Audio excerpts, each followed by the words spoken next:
في الأرض ولأغوينهم أجمعين إلا عبادك منهم المخلصين. We are witnessing a great change in the world. A materialistic world full of deception and trials, in which Iblis and his loyal army make the ugliness look beautiful in your eyes and present it to you as worldly pleasures to deceive you. The evil and corruption is reaching its climax, so we are living in a time of the great fitnas. Fitna is a very deep concept in Islam. A fitna can be a trial or a tribulation, a type of punishment. A fitna can also be a test that you're put under. A fitna can also be a gray area where you're not sure which way to go. You don't know whether to go to the left or to the right. You're in a state of confusion. That may be one of the worst forms of fitna. And so that is striking our community today. The Prophet ﷺ says, فِتَنٌ كَقَطْعِ اللَّيْلِ الْمُظْلِمِ يصبح المرء فيه مؤمنا ويمسي كافرا. Fitan will be so much, fitan will be everywhere like dark night. As you are living in that pitch dark night, you will be unable to see anything. In that time, the Prophet ﷺ said, a person will be in the morning a mu'min. He didn't say Muslim, he said mu'min, means he's a believer. And in the same night, the same person will be kafir. Allahu Akbar. Can you imagine what kind of fitan that we will live in, or we will live, or we are living in actually?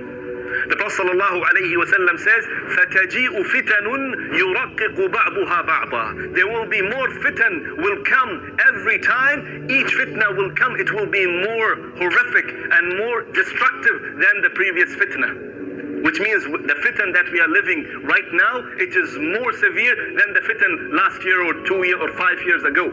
And then the next year and the coming up years, 3, 2, 4, 5 years, it will be more horrific and it will be more terrifying and it will be more destructive fitna that people will face. May Allah subhanahu wa ta'ala protect us. And this is what the Prophet sallallahu alayhi wa sallam said, that each fitna will come, it will be more severe than the previous one. Do you know why evil and corruption is hyping to its peak? Because we live in a world that's strangely controlled by sick people. They spend billions of dollars every year to promote indecency, immorality, corruption, atheism, and instilling their lies into the public mind through the media and politics. We are opposed around the world by a monolithic and ruthless conspiracy that relies primarily on covert means for expanding its sphere of influence. It is a system which has conscripted vast human and material resources into the building of a tightly knit, highly efficient machine that combines military, diplomatic, intelligence, economic, scientific, and political operations. Its preparations are concealed, not published. Its mistakes are buried, not headlined. Its dissenters are silenced, not praised.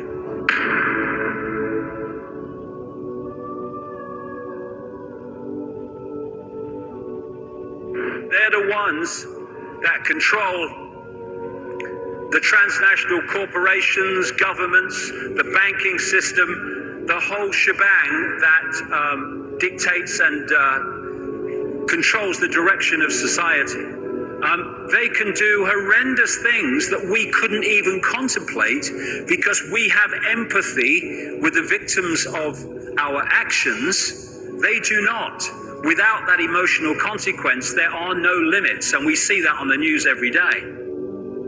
One of the signs of the Day of Judgment is what? That a person is sitting in maybe end of the world, and he will say kalimatan, he will say a word of lie, and that word will go all the way from Mashriq till Maghrib, from east till west. And this is what happening. A person is sitting in front of a TV or a social media and whatsoever, people just lying. And people are just saying things which is not true, and other people are believing.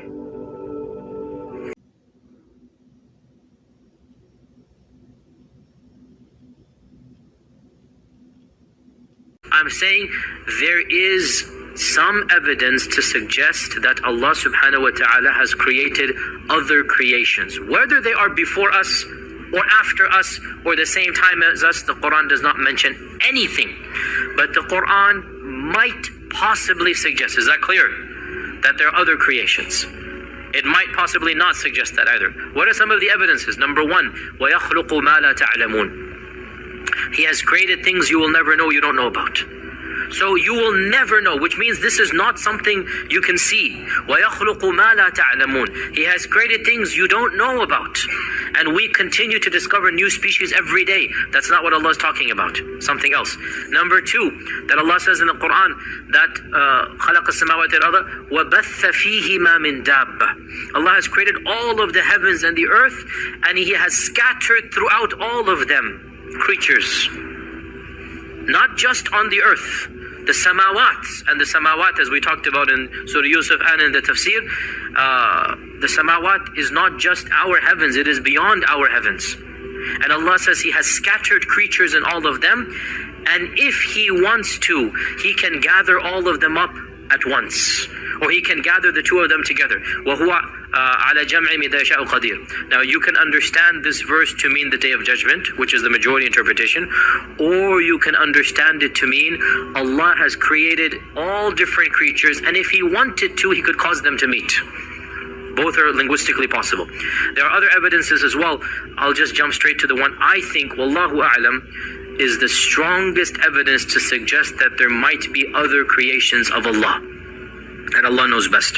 Surah Isra, where Allah subhanahu wa ta'ala says, وَلَقَدْ كَرَّمْنَا بَنِي آدَمَ وَحَمَلْنَاهُمْ فِي الْبَرِّ وَالْبَحْرِ وَرَزَقْنَاهُمْ مِنَ الطَّيِّبَاتِ وَفَضَّلْنَاهُمْ عَلَى كَثِيرٍ مِّمَّنْ خَلَقْنَا تَفْضِيلًا. We have honored the children of Adam, and we have carried them in the land and in the seas, and our times we add in the airs, and we have given them many things, and we have preferred them, humans, over many other things that we have created. Which means we have preferred some over them as well. Do you understand? وَفَضَّلْنَاهُمْ عَلَى كَثِيرٍ.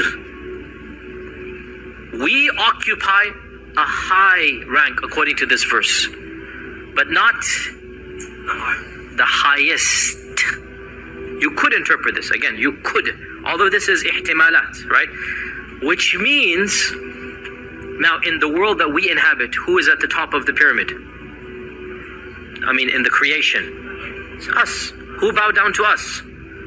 The angels, the jinn. So then we are at the top in this world of the creation, right? Yet Allah says in Surah Isra that we have honored the children of Adam over many other things we have created. Not all. So again, these are all gray areas. So to summarize, and with this we conclude, we went way over time, the Quran does not explicitly claim that there are other life forms or before or after us.